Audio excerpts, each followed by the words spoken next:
Do you ever feel like your music just isn't progressing at the same speed that it was when you first started?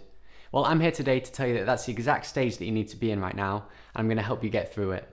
Welcome back to Journey to Signed. My name's Ben, and I'm here to help you navigate the challenges of the music industry so that you can play good quality music to the audience in your genre.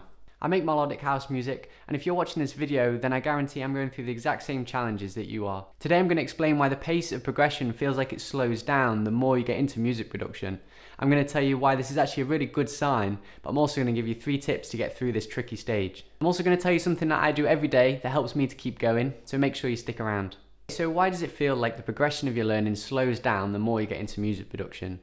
Well, there's a couple of reasons this might be, but the one I'm going to talk about today is mainly because when we start something brand new, it really is totally brand new to us. And there's so many basics to learn first, and we can learn those basics usually quite quickly. So it might even just be figuring out what equipment you might need, what instruments you need, and then you start learning the basics of using those instruments. So if it's a guitar, drums, or like me, using a software on a computer, to start off, we just need to understand how it functions, and we're getting those basics down. And it feels like every day we might be learning something new, and it's going really, really quick, which is great. And then you get to the point where you might even be able to finish the song, you might even be able to release the song. That could take a long time. It could take a couple of years to get to that point. But what sometimes happens at this point when you've kind of mastered the basics is that it does feel like things start to slow down. It feels like the progression in which that you're learning and getting better and better, it seems to sometimes feels like it slows, or you hit a bit of a plateau. I've even made songs where I felt like I was going backwards, which is really demoralizing.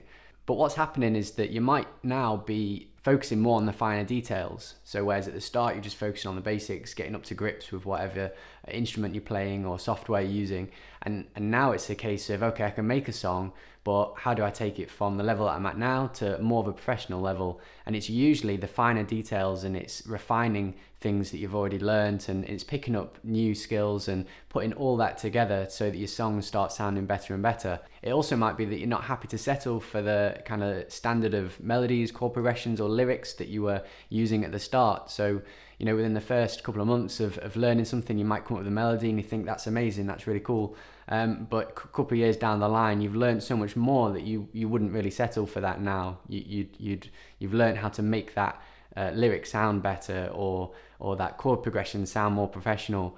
So when you get to this point, it's not only that you're refining your skills, but it's also that you're being probably more critical of yourself as well, and your music, and you're not just settling for the kind of basic level that you would have in the past. So you're often trying to push yourself to produce the best music you can, and the outcome is often that you feel like you're not progressing and you're not learning as quickly as you were before.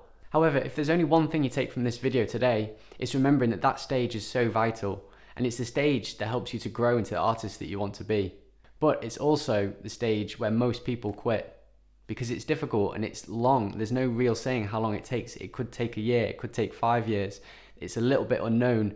So your main challenge at the moment is how to keep going, how to stick at it, and how to get comfortable with the uncomfortable. So I feel like I'm in this stage right now. So here's 3 tips for how I approach it. Okay, so number 1 is just keep making music. So the only way we're going to get better is by practice. And to practice, we just need to keep making music and keep finishing songs. This is a stage where you're probably going to make loads of music, and only a few of those songs are going to be something that you're proud of, or even that you're happy to release or send off to a record label. I always remember an interview I saw with David Guetta where someone asked him, how do you make so many great songs, so many hits? And he says, well, I'll make about 50 to 100 songs, and then he picks the best one, and then that's the one he puts out there. So he might have been exaggerating a little bit, but the concept's right, that you might make loads of songs. Only a few of those are going to be the kind of ones that you're going to want to sort of put out to the world, or something that you're happy with. So take the pressure off, and remember that not every song is going to be a banger. Number 2 is to pace yourself. So to get from where you are now to where you want to be, we have to play the long game. So if we cram too much in at the moment alongside other responsibilities that we all have in our life, then we might end up burning out. And then it's going to get even harder to make the music that we want to make. And I'm going to talk more about this topic in a different video, and how to kind of organize and prioritize your week. So keep an eye out for that. And number 3 is to ask for help if you need it. So if you keep feeling like you're hitting the same walls, say if it's something like struggling to mix and master your songs, struggling with composition, you need to sort of up your skills in the instrument that you're playing, Obviously there's tons of stuff on YouTube that you can watch and start off with, so it's nice, and it's a free way to get that information.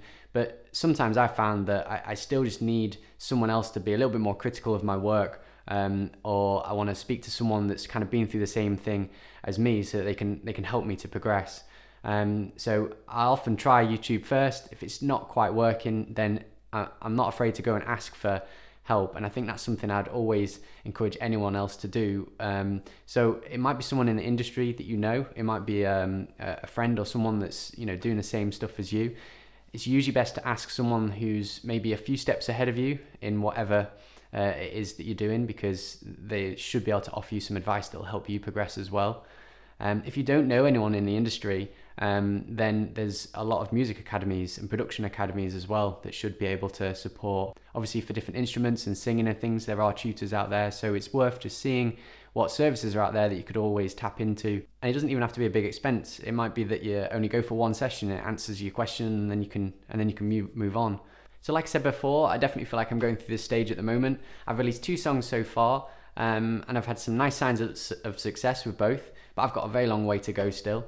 So I'm going to share with you something that I do every day that helps me to keep going during this stage. And that is that I do something every day to do with music, no matter how big or small that is. Of course, there might be days where I've just got other responsibilities, so I might have days where I don't do anything at all. But for the most part, I'll usually do something. And like I said, no matter how big or small, it could be as big as spending all day making a song, or it could be as little as in my lunch break at work, I might just write down a few ideas for some content.